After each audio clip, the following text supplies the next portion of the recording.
இப்போ இந்த ஊர்ல வந்தேன், டேங்கு கட்டி கொடுத்தேன், காவேரி தண்ணி கொடுத்து எடிமேரம் கட்டி கொடுத்தேன், பஸ் ஸ்டாண்டு கட்டி கொடுத்தேன், ஓரளவுக்கு ரோடுங்கெல்லாம் போட்டு கொடுத்துட்டேன். பல 100 ஆண்டு காலம் யாரும் செய்ய முடியாத பட்டா வாங்கி கொடுத்தேன், எல்லாம் பண்ணி கொடுத்தேன். இப்போ அண்ணன் கேட்க பேர் என் தம்பி பேர் செல்வகுமார் கேட்கறது ட்ரைனேஜ் வேணும்னு. இந்த ட்ரைனேஜையும் நான் தான் கட்டுவேன், இந்த ட்ரைனேஜையும் நான் தான் எடுத்து விடுவேன். ஓட்டு போட்ட மக்களுக்கும் ஓட்டு போடாத மக்களுக்கும் நான் தான் எம்எல்ஏ. இவ்வளோ பெரிய தண்ணி டேங்க் நான் கொடுத்துருவேன். எதிர்கட்சிக்காரன் நந்தகுமாரை பாராட்டுவானா? இவ்வளோ பெரிய தண்ணி டேங்க் கட்டி கொடுத்துருவேன். என்ன சொல்லுவான்? குறை சொல்லுவான். இந்த நான் 10 வருஷம் எம்எல்ஏ, போன 5 வருஷம் எதிர்கட்சியாக இருந்தேன், இப்போ ஆளுங்கட்சியாக வந்திருக்கிறேன்.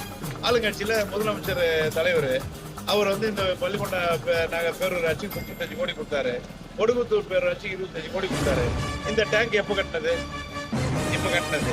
வீட்டுக்கு நல்ல தண்ணி வருது இல்லை குடிக்கிறதுக்கு? யார் கொண்டு வந்தது? அந்த மாதிரி எதிர்கட்சிக்காரர் என்ன சொல்லுவான்? மோடி கொடுத்தாரு. ஏன் மோடி